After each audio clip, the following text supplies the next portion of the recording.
Hello folks, hope you're all doing well. Me and my cup of tea are back again for our What Seeds to Sow this month, and as we move into September, conditions are really starting to change for us. You can probably see outside behind me there through the windows that it's absolutely beautiful here today. We've got temperatures, high teens, maybe it's about 20 degrees if we're lucky, lovely and warm, but the number of daylight hours is really starting to get shorter and shorter. The nights are drawing in, and the number of hours that all the plants and things are getting light for during the day is really starting to sort of get cut down. In addition to that, temperatures. Yep, it's lovely and warm during the day, but overnight the temperatures have been plummeting. I have a temperature gauge in the polytunnel that monitors highs and lows and things like that. And we've been down to single figures in 8 degrees centigrade already, just in the last couple of weeks there. So just something to bear in mind as the weather's starting to change. We're moving into those more sort of autumnal conditions going forward.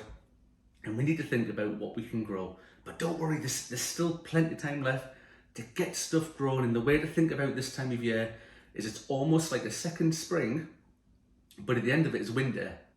There's no summer at the end of it. So things that we can either grow quickly, that we would crop really early, or things that'll take ages to grow but are really hardy and will grow all the way through the winter, and we'll get an early crop of them next year.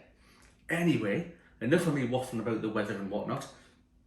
Onto the seeds that we're going to be growing. So first up, lettuce. Continual songs of lettuce. You've probably heard me mention lettuce in nearly every one of these videos, but it's a staple. It's a great base for a salad, and there's two that'll grow well throughout the autumn, throughout the winter for you and into early spring next year. This one here is Arctic King, and this one here is all year round. Both of these are what you sort of call a butterhead lettuce, which I'm sure you can see on the packet there, the picture of it, the sort of green leaves that sort of grow out. It's not like a tight ball like a little gem would grow, or an iceberg or something like that. But great, really hardy, and I'll grow up throughout those colder winter months and the autumn months as well. Beetroot.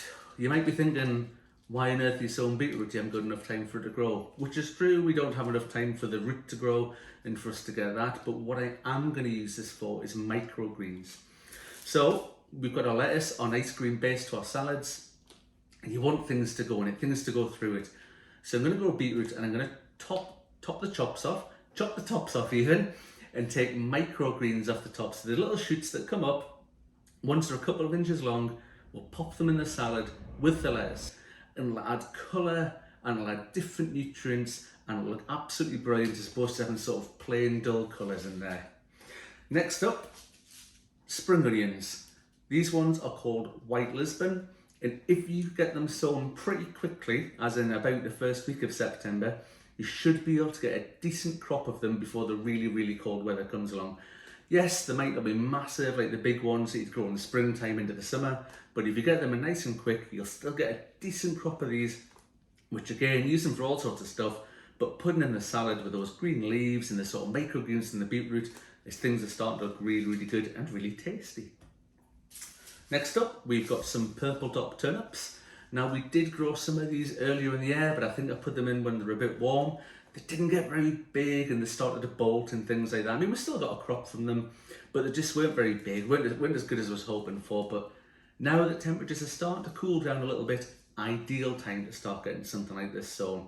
So again, this is just a plain and simple Milan purple top turnip, and we'll get those in the next couple of weeks, and we'll get a great crop for those because it's just the right sort of weather to be growing that sort of thing. Next up, Swiss chard. You get this one, which is the sort of white stemmed one, and you also get a rainbow chard, and the rainbow one looks great, some amazing colours in it, and it's great to have that throughout the winter, some colour in the garden or the allotment or wherever you grow, and it's just everything's usually sort of brown and muddy or covered over with weed fabric or something, but a bit of colour in there. And Swiss chard must be one of the hardiest things I have ever grown. Nothing kills it, nothing destroys it. It just keeps growing and going. So it's a great one to do. And if you can get the rainbow one as opposed to the white one, all the more better. Next up, we have got some cauliflower. This is a variety called Orkney F1. Cauliflower is one of those things it can be really difficult to grow, and especially in the warmer weather because it bolts really quickly. And if you've ever seen a bolted cauliflower, imagine the little bits of cauliflower sort of exploded out on little stems. It looks It looks crazy, but it's really easy for it to bolt in the warmer weather. So again, like I was saying before about the turnips, a great time of year to start getting some cauliflower in, getting it grown, because there's less chance of it bolting, it's not as hot, and hopefully there'll be a great crop from these. Next up is calabrese, otherwise known as broccoli, and this is a type called stromboli. This is supposed to go really quickly in about sort of 60 days. I've never tried it before. I've seen the pictures of it. You don't get a big massive floret like you would on your traditional broccoli. It's a lot smaller, but you know, I've got loads of space to put in the allotment. All the sort of summer stuff's come out, so I might as well get a crop of these in, get them grown. There's space there to be utilised, so fill up the space. You know, we're coming into end of August. I'm filming this now, ready for September. Get the space filled up. Don't just leave it empty. Get these in, and this is a brilliant one to fill the gaps with. Finally, well, kind of finally, but I'll come to the last one in a minute. This is kale and a variety called Midnight Sun, which gives a sort of a really nice sort of deep red, almost purpley sort of coloured leaf. So I had some great kale throughout the summer, all the green ones, and we're going to plant some of this now. And kale again is really hardy, and it'll keep growing throughout those summer months, those winter months, and it'll give us a great crop. We don't harvest the whole plant at once. We use it to sort of pick and come again. So as the bigger leaves on the outside get ready, we'll pick them off and more leaves will come. I said that was the last one. It's sort of the last one, sort of not. One thing I'm going to be doing towards right at the very end of this month is looking at getting some overwintering things going. And that is shallots, onions and garlic, so the alliums. Now, I don't have them here yet, because they don't get dispatched until the 27th of September. So like I say, right at the end of the month. So I've got these from a company called DT Brown. You say I use their seeds, DT Brown. But I'm in no way affiliated with them. They don't sponsor me. They don't give me anything. Well, they send free plant labels with their seeds, which are really useful. So that's a good thing to have. But I just think that the seeds are really great. And there's great instructions on the packet as well that tells you when to sow them and how to look after them.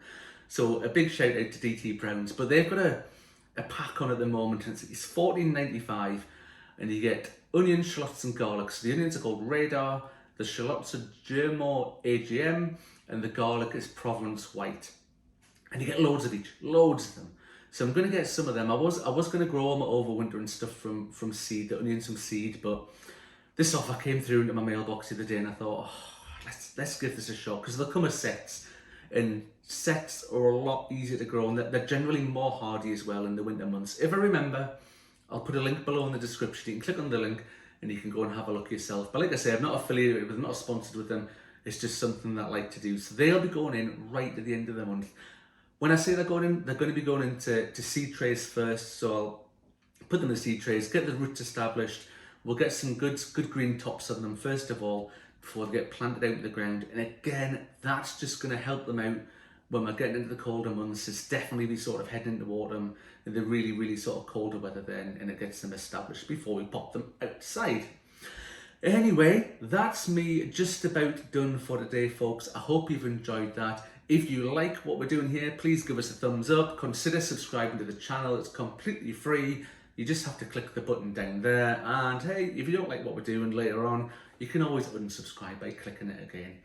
Anyway, that's me done for today, and we'll see you on the next one. Bye for now, folks.